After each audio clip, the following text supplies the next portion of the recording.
and Mazel Tov.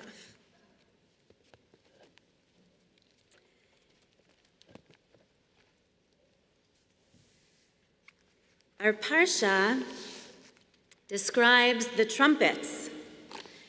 Aseh lecha shtei chatzatzrot kesef. God says to Moses, make 2 trumpets of silver. Make them out of hammered work. They shall serve you to summon the congregation, the Edah, and cause the camps, the machanot, to set out on their journeys. So the trumpets were instruments to gather the people together as an Edah and to set them out on their journey as machanot, as camps. So in this little verse, we find a great example, right back to back in one phrase, of a pattern in Torah that is famously pointed out by Rabbi Joseph Soloveitchik.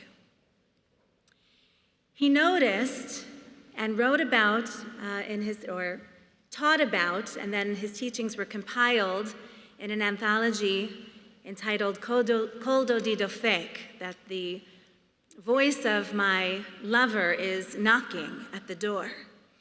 A famous essay where Soloveitchik points out that sometimes in Torah, Bnei Israel are described as a machaneh, as a camp, and other times as an edah, as a congregation.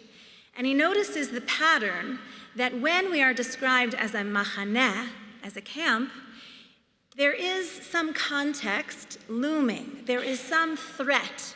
There is some kind of fear in the air that causes us to join together as a camp.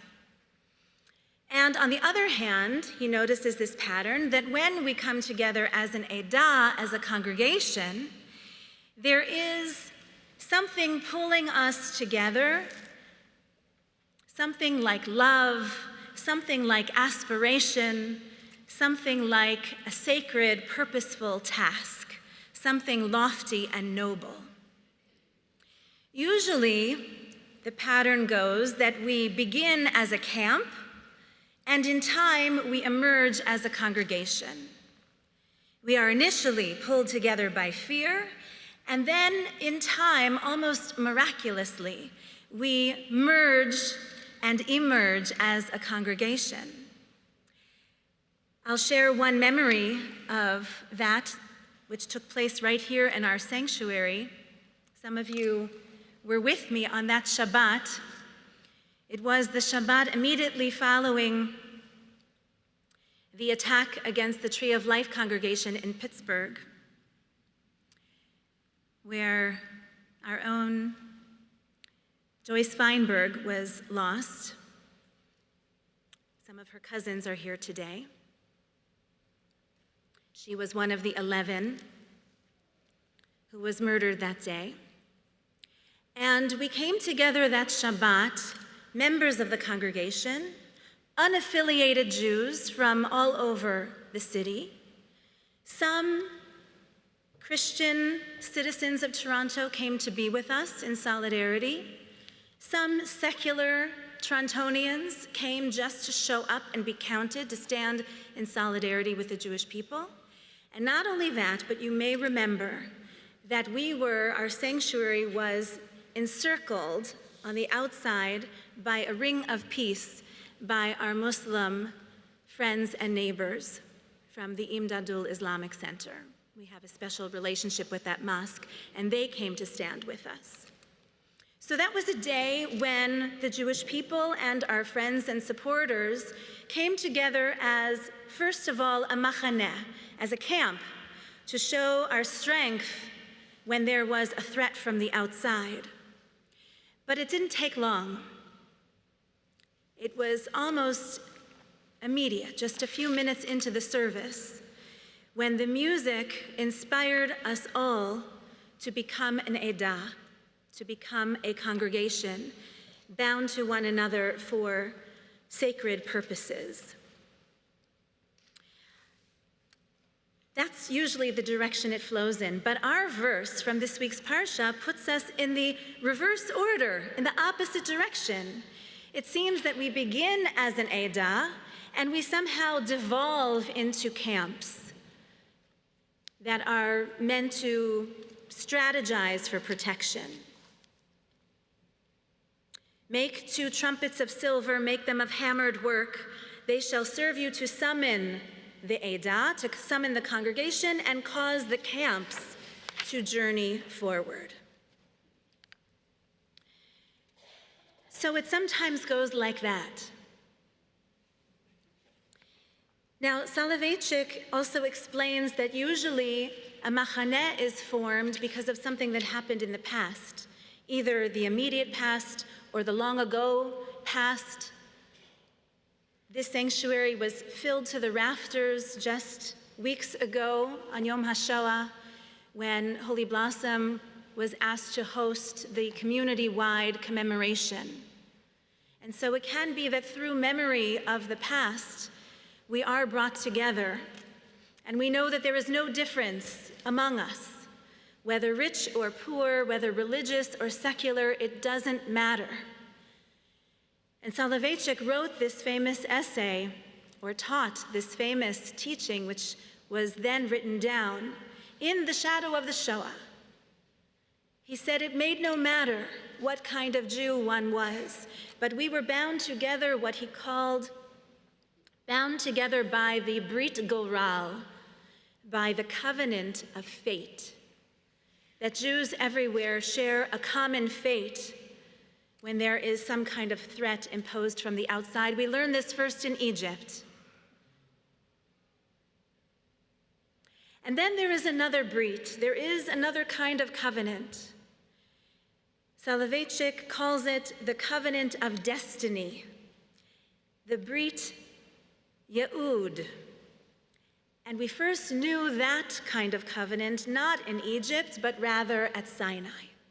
That was when we came together as an Eidah, as one Am Kadosh, as one holy nation, to sign on the dotted line, as it were, for this Brit of destiny. When we said in one voice, Na'aseh v'nishma, we will do and we will come to understand. That was what sealed the Brit and cut the covenant. So it's important to notice these patterns and the influences that move us from camp to congregation, from congregation to camp. Which one are we today? With anti-Semitism, the highest it's been since World War II, we can gather together as a machaneh. And you may have heard about the conference that is being hosted in Ottawa by CIJA. It's called Fight It, an entire conference of Canadian Jewry devoted to combating anti-Semitism. That conference will be in October. Details can be found on our website. I hope you'll join me there. And we also have many examples of joining as an Eidah today, the Jewish people as one congregation. I would say this Shabbat is a perfect example of that. We have within our sanctuary walls families of different Jewish backgrounds, different Jewish choices, different Jewish expressions, like in Ellie's family, like in Joanne's family. This is the best of us, when there is mutual respect and we show up for one another, to celebrate each other's simchas and to support one another in times of sorrow and memory. We have to keep an eye on the greater purpose of Jewish life. We have to remind one another to commit to the higher ideals of Klal Yisrael, of the totality of the Jewish people. I admire the families who have come to be together here on this Shabbat. That is when the Jewish people is pulling in the same direction and reaffirming and reconfirming and recommitting to that Brit, that covenant of destiny. Where else do we see this push and pull, this ebb and flow between the camp and the congregation? I would say we're feeling it acutely now in the conversation between Israel and the diaspora. There are camps and factions within the camp. There are demonstrations every Motzei Shabbat in Israel. We are fighting over what is the vision for the state of Israel. How can it be that Reshit Tzmichat Geulatenu that we just sang about, the first hint of that flourishing, that blossoming of redemption?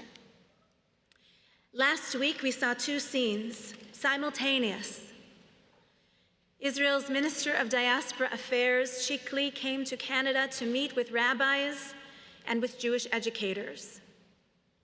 Now, the fact that Israel has a Minister of Diaspora Affairs already is a sign of a hope of being one global Edah, one congregation.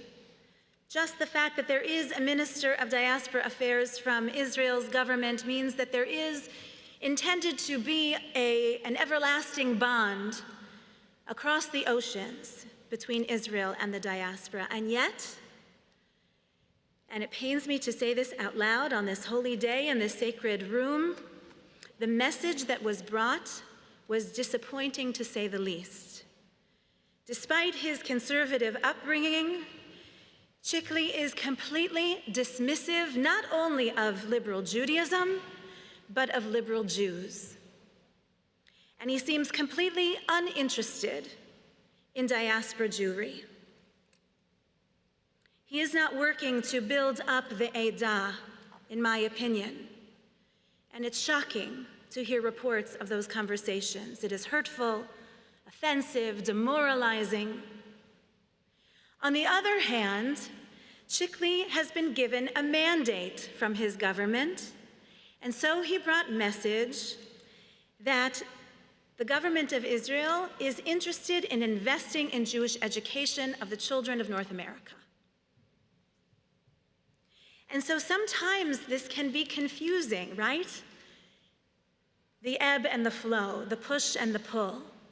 Simultaneous to Shikli's visit to Canada, Reformed Jewish leadership gathered in New York City. From across North America and Israel, Reform leadership from Israel came to join us.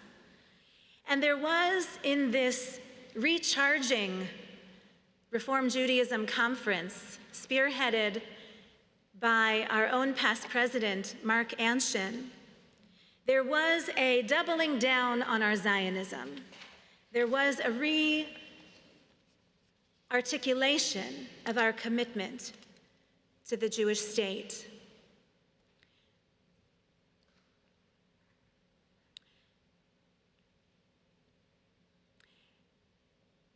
In our Torah, we are taught that God walks about the camp. Forgive the anthropomorphic image. That God is amidst the camp, God is assessing when we gather as a machaneh. And God comes there to rescue us before our enemies so that our camp can become a machaneh kodesh, a encampment of holiness. And Edah shares the root word edim. Be a witness, God says. Through the mouth of the prophet Isaiah, you are my edim, you are my witnesses. And that is how I am God. That when we join together as an Edah, we reinforce one another so that we can act as clear witnesses to the oneness of God. And then our own oneness as a people is reinforced and made real. Make 2 trumpets of silver, make them of hammered work. They shall serve to summon the Edah, the congregation, and cause the camps, the machaneh, the machanot, to set out on their journey. This is the mitzvah assigned to each one of us, to be mindful of the patterns of Jewish life, here and in Israel and back again, right in our own community, right in our own families. All of us are called upon to raise up our camp in inspirations and aspirations of holiness so that we can emerge as an Eidah, a holy congregation, stronger in body and spirit, so that all who look on will say in the words of our Haftarah, Chen, Chen La. Beautiful, beautiful is this people. Ken Yehi Ratzon. May it be God's will.